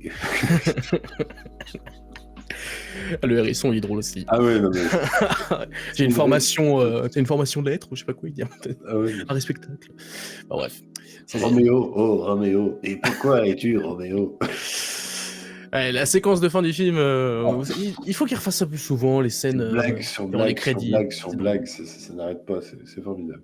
Ils ont arrêté les bêtisiers depuis un bon temps, mais c'est quand même dommage. J'aimais bien le côté bêtisier animé où ils faisaient genre que en fait les personnages étaient des acteurs. Je crois que c'est pas arrivé depuis. Il n'y a pas eu un bêtisier pour Elio? Il a été fait, mais moi je l'ai pas vu dans le film. Moi non plus. Peut-être que ça sera dans les bonus du Blu-ray, mais bon, c'est dommage. Parce que j'aimais bien l'idée. Enfin bref, voilà pour ce qu'on a à dire sur Toy Story 3, un chef-d'œuvre pour beaucoup de gens et un film qu'évidemment vous invite à voir et à revoir pour conclure cette trilogie. Mais on parlera du 4e en temps voulu. J'ai vraiment envie de le revoir celui-là maintenant qu'on a vu les 3. C'est là qu'on se dit que Toy Story, plus ça avance, peut-être, est-ce que c'est plus une saga qui fonctionne pour notre génération? Parce que je me dis, quand t'es enfant et que tu t'enchaînes le 1, 2, 3, 4, est-ce que le 3 t'impacte autant? Je pense que le 2 c'est peut-être le préféré des enfants, peut-être. Parce que le récit est plus simple, plus resserré, plus... C'était mon cas, et puis la séquence d'action à l'aéroport est complètement dingue. Enfin voilà, pour ce qui est de ce Pixar, vous l'aurez compris, nous avons adoré. Voilà, ce Toy Story 3, un chef-d'œuvre pour beaucoup de gens. Nous allons finir cette vidéo avec un nouveau film Disney, cette fois-ci grand classique Disney. Nous avons parlé d'un film que personnellement j'en avais un excellent souvenir. Vraiment, j'avais adoré ce film à l'époque où je l'avais vu. Mais est-ce que ce souvenir est intact? Est-ce que je me suis trompé? On va savoir ça dans quelques instants puisque nous allons parler de Réponse. Je crois que c'est pas mon jour, je sais pas, ce genre de choses ne m'arrive jamais. Va et accomplis ton rêve. Compte sur moi. Toi, on t'a rien demandé. C'est à elle que je parle. Donc, Réponse, sorti en 2010, aussi bien aux États-Unis qu'en France, nouveau classique de chez Disney. Mon cher cinéphage, est-ce que tu peux nous en dire un petit peu plus sur la création de ce classique Disney en 3D, non pas en 2D comme celui d'avant? Oui. Alors, il a été pitché en 2001, mais la production a commencé en 2004. Il y a 6 ans de production, c'est encore, à l'heure actuelle, le film d'animation le plus coûteux de l'histoire du cinéma. 260 millions de dollars. Heureusement qu'il a été un beau succès. En fait, le problème venait surtout qu'ils ont voulu mélanger plusieurs techniques. Pour les cheveux, quand même, il y avait plus de 100 000 cheveux à animer. On reviendra sur le fait que, de temps en temps, la longueur change un petit peu pour le scénario. On excuse, voilà. Mais du coup, le film mélange du coup de la CGI, de l'animation traditionnelle pour faire un rendu un peu peinture à l'huile sur toile, ce qui permet du coup d'éviter le côté trop réaliste des personnages, mais vraiment dans un dessin...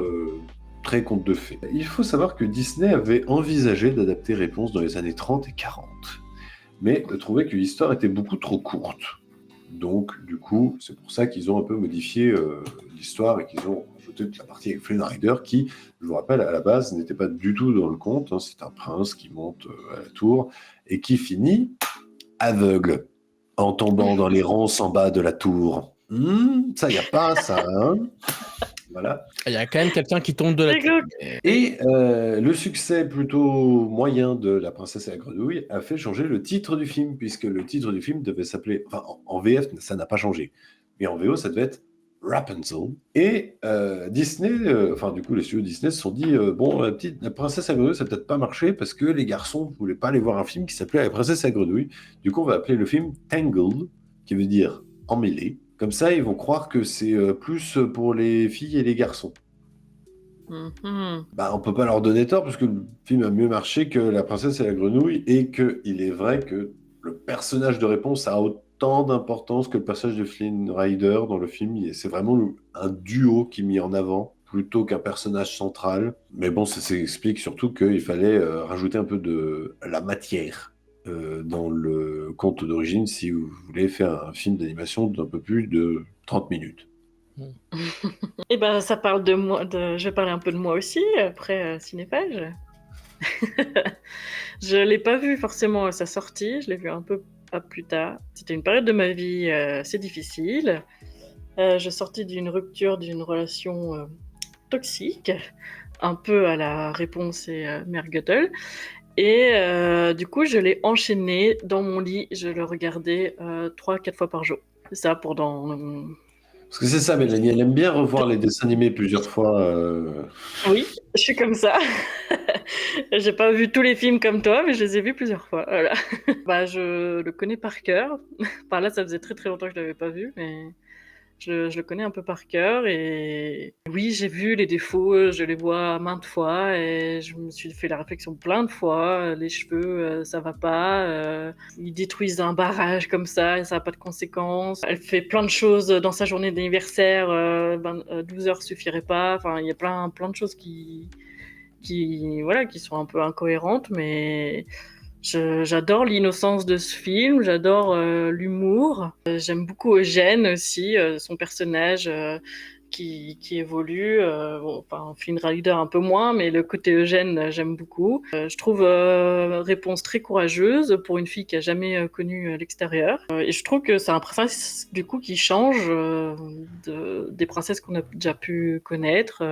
Voilà, le côté fille disparue qu'il faut retrouver, qui est enfermée et tout. Franchement. Je trouve ça plutôt impactant et sympa avec du coup cette découverte du monde et puis surtout cette candeur qui au final attendrit tout le monde et qui fait que tout se passe bien pour elle. Je trouve que les musiques sont trop bien. La manipulation de la méchante, j'aime beaucoup aussi et ça m'a toujours crevé le cœur de voir Réponse énormément attristée, de voir qu'elle a été soi-disant trahie par Eugène et tout. Franchement, il y a un poids dans le cœur qui se fait et je la trouve très expressive et très touchante à ce moment-là. Voilà, après, elle tilte quand même longtemps après. Elle pourrait tilter un petit peu avant. Mais bon, c'est parce c'est une gentille fille un peu naïve. Elle a un génie. Voilà, elle est jeune. Et voilà, j'aime bien le duo féminin. Enfin, moi, je trouve que c'est très, très centré sur les femmes, avec Réponse qui est très pure, et puis Mère Göttel qui est la manipulation incarnée. Et voilà, je suis très attachée à ce film. C'est pas que je me dis je vais me le refaire plusieurs fois, enfin plus maintenant en tout cas, je me suis fait beaucoup de fois, mais je suis contente de l'avoir revu, d'avoir le côté un peu plus, de voir ça du côté un peu plus adulte, et voilà, je trouve très chouette, qui change un peu des princesses classiques, donc voilà, et très drôle aussi, je le trouve vachement drôle. Alors, est-ce que le cinéma va être aussi enjoué sur ce film? Bah, c'est le film où Quasimodo pécho. Quoi?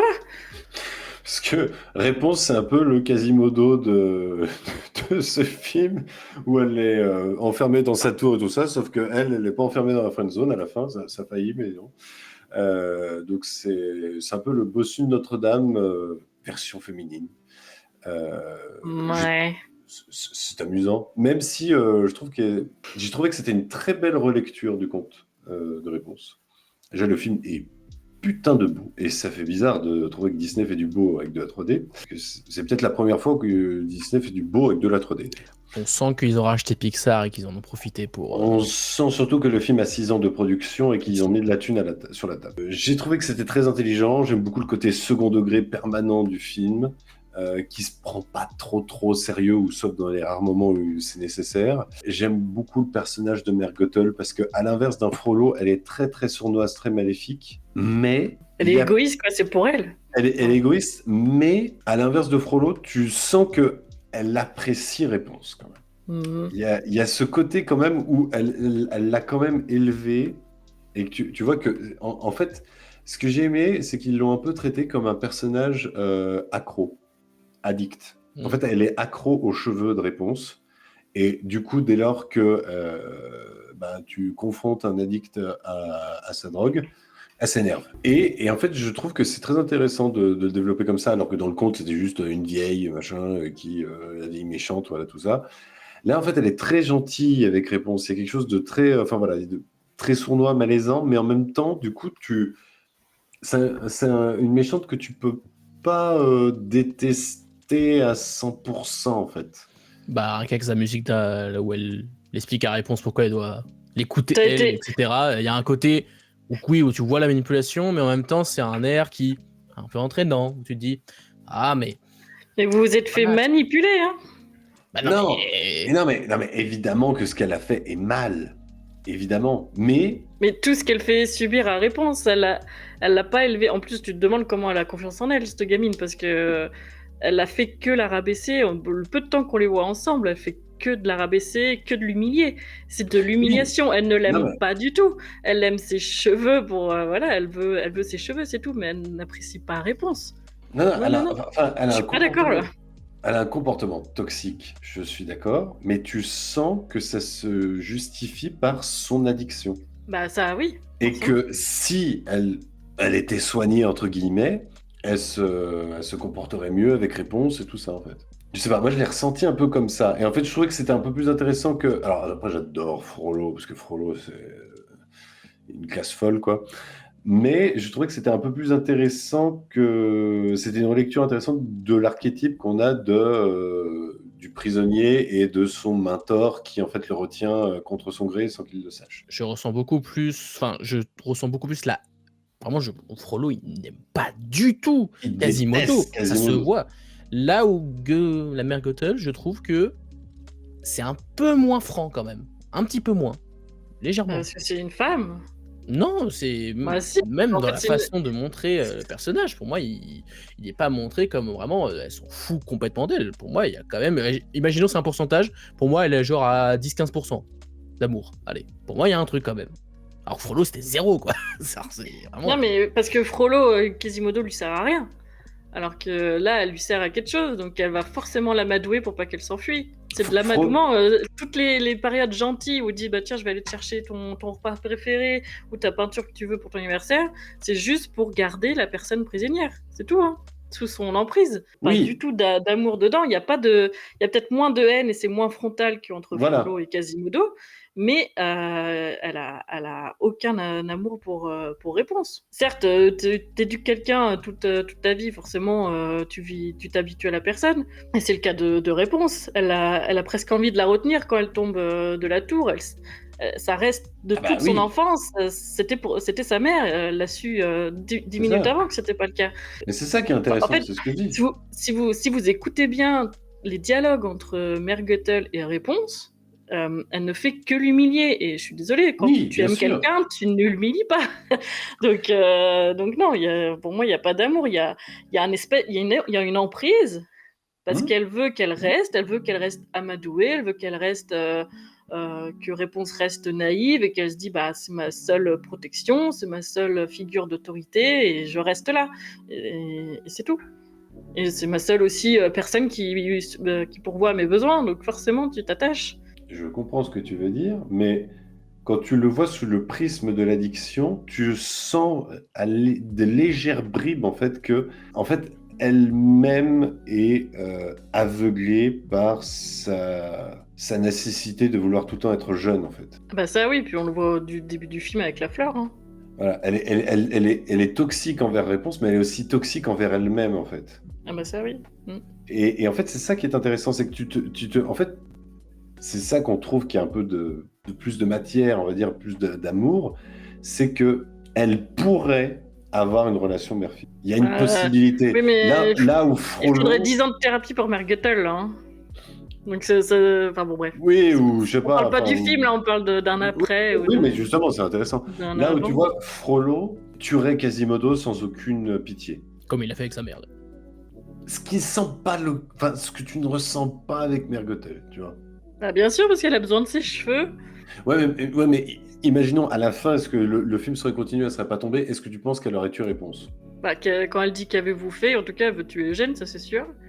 Ouais, mais Eugène, parce que voilà. Mais enfin, je sais pas. Il y a quelque chose je trouve d'intéressant dans le personnage, c'est qu'ils l'ont pas totalement traité comme une Oui, simple bah ça, oui. méchante, bête et méchante, quoi. Voilà. Ah oui, c'est sûr. Mais Il y a de la ça profondeur dans ce ressemble, personnage. ça ressemble beaucoup à des relations qu'on peut voir en vrai. Tout à fait. Et j'en connais des Tout à fait. relations mère-fille comme ça. Ouais. Mais voilà, donc c'est pour ça que j'ai beaucoup aimé ce personnage, je trouve qu'il était très intéressant. Le film est putain de magnifique, à un tel point que je trouve qu'il y a un plan, c'est un chef-d'œuvre monumental. C'est la mort de Mère Gothel, la chute avec le ray de lumière sur la tour, mais c'est... En plus, elle C'est- disparaît littéralement. Elle est... En plus, sur grand écran, mais j'étais là... Surtout que moi, j'avais vu le film il y a très longtemps, mais je faisais autre chose en même temps pendant que ma sœur le regardait, et moi, j'étais là, ouais, ça a l'air sympa, il y a des belles couleurs, enfin voilà. J'étais pas plus que ça intéressé par. Après, voilà, je trouve que le film est magnifique, le moment dans le village, c'est sublime, les couleurs et tout ça, les lupiotes et tout ça, voilà, magnifique. Reste que, il y a deux petits bémols, il y a un petit ventre mou central, où ça blablate un petit peu trop. C'est un peu trop dans la discussion de je t'aime, oui, machin. À partir de quand? À partir de la séquence du coin du feu qui s'enchaîne du coup pas très très très longtemps après avec la séquence où ils font voler les lumières. Ok. Il y a un petit moment, tu... Je te rejoins en partie. Voilà. En fait, c'est que tout le reste c'est tellement rythmé, surtout le début qui est que du coup t'es là, oui, d'accord. Et puis ça s'accompagne qu'il y a beaucoup de scènes de nuit au milieu du film, et du coup c'est un peu pesant, tout le temps la même chose.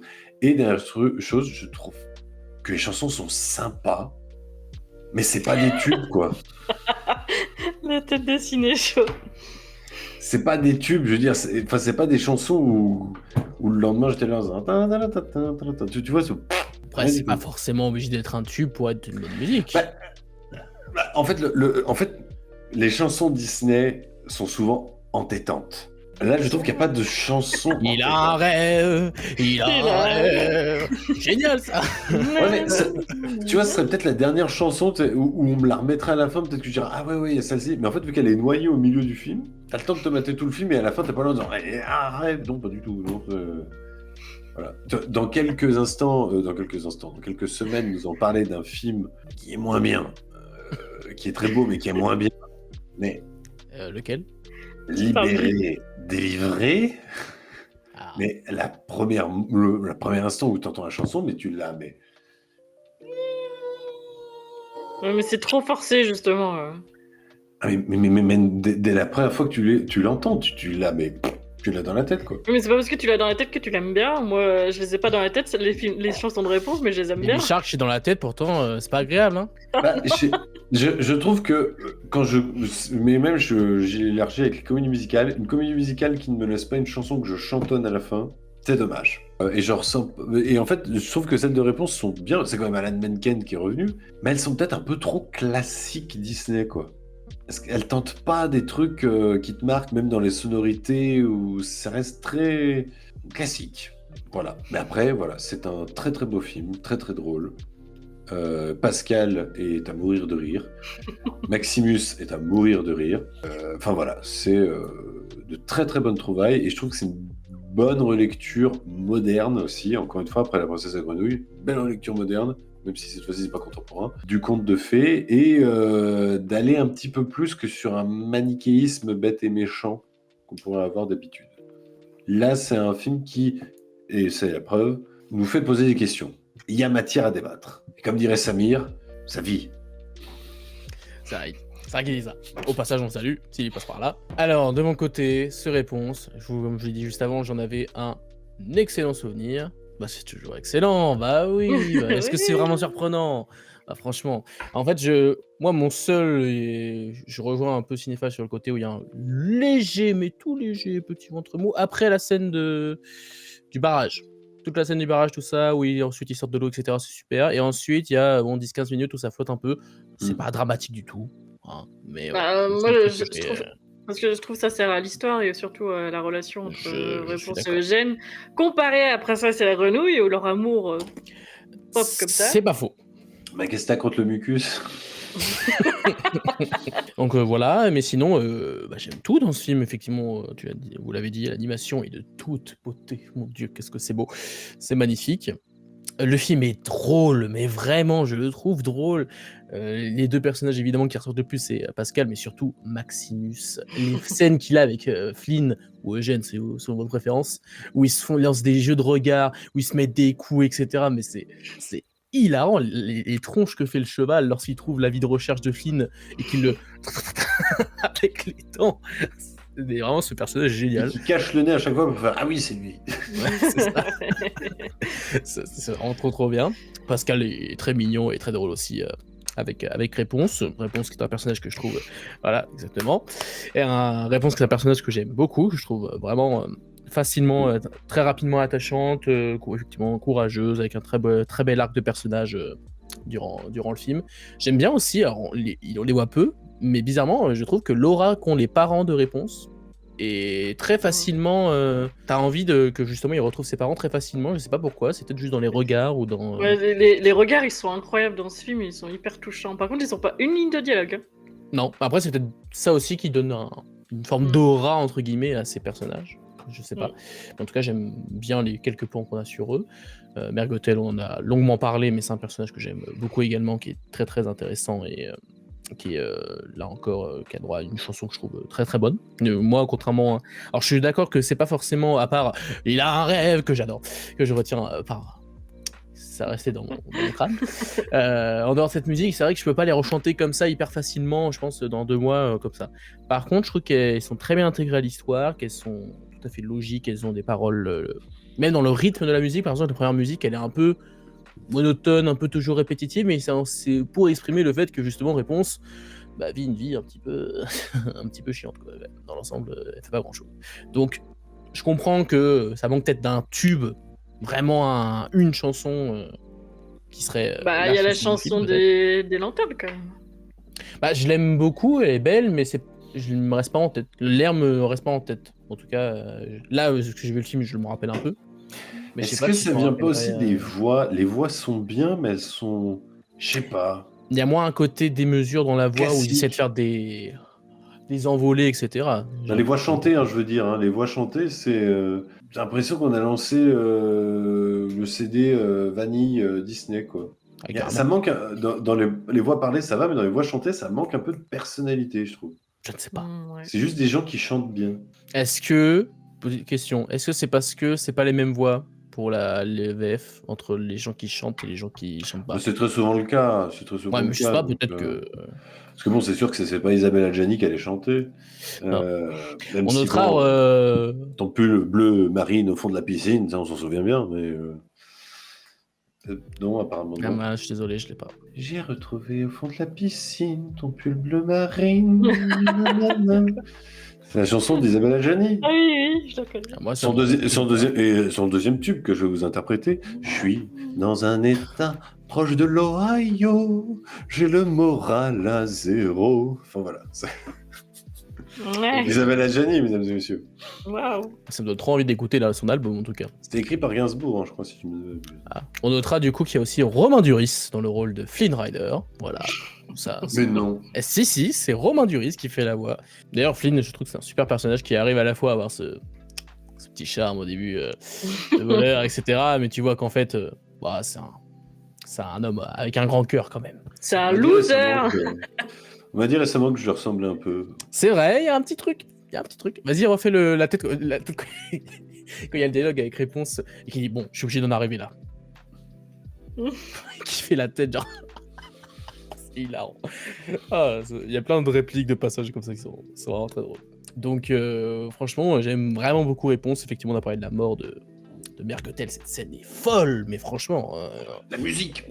L'imagerie... Quand ça finit, elle tombe en poussière. J'étais là, waouh, ça tombe. Ouais, mais moi j'étais là, putain, mais il est con, il lui coupe les cheveux, il l'a même pas soigné encore et tout. Il est vraiment con. Il aurait pu attendre qu'il la Mais soigne. non, Il va mais mourir. Il va mourir. C'est un et homme non. avec un grand cœur qui, effectivement, il se sacrifie pour ses bien-aimés. C'est beau, quoi. Franchement, premier visionnage, je m'y attendais pas à cette idée de couper les cheveux. J'étais, ah oui, c'est vrai. Ouais. Astucieux. Par contre, même coupée, elle est bien coiffée, quoi. Ah, il a fait un petit dégradé Ah ouais, donc Juste- tu dis. avec un miroir qui coupe bien quand même, parce qu'il y en a épais de Il est cheveux. bon, hein. Ah, ah oui, oui. Ah non, mais Alors il est que- bon. Hein. Dans la vraie vie, ça aurait fait ça. Ah ouais, Bah, puis- c'est clair, parce que plus c'est épais, plus moins tu peux. elle aurait bien eu une Après, coupe mais- à la Mireille Mathieu après, donc. La Gothel, il aura attendu comme ça. Finisse. Non, mais c'est un miroir qui coupe bien. C'est bon ça. Bon, t'as fini parce Oui. que. Voilà. Oui, oui. Attends, tu veux un ciseau? Attends, je suis dépassé. Je trouve ça fou, oui, de finir en mode. Enfin, le super pouvoir, c'est pas ça qui compte, quoi.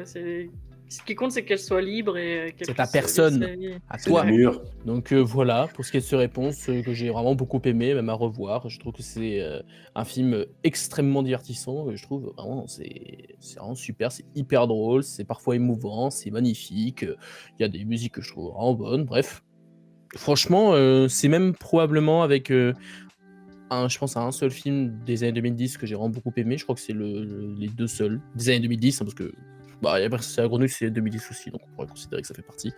Mais Non, c'est 2009. Aux États-Unis, c'est 2009, mais en France, c'est 2010. Ouais. Ah bah, techniquement. Bon, bref, dans tous les cas, c'est un film que j'ai beaucoup aimé, et de manière générale, je pense que tous les trois, nous avons beaucoup aimé ce réponse, qui reste un Disney vraiment très très cool, pour pas dire excellent.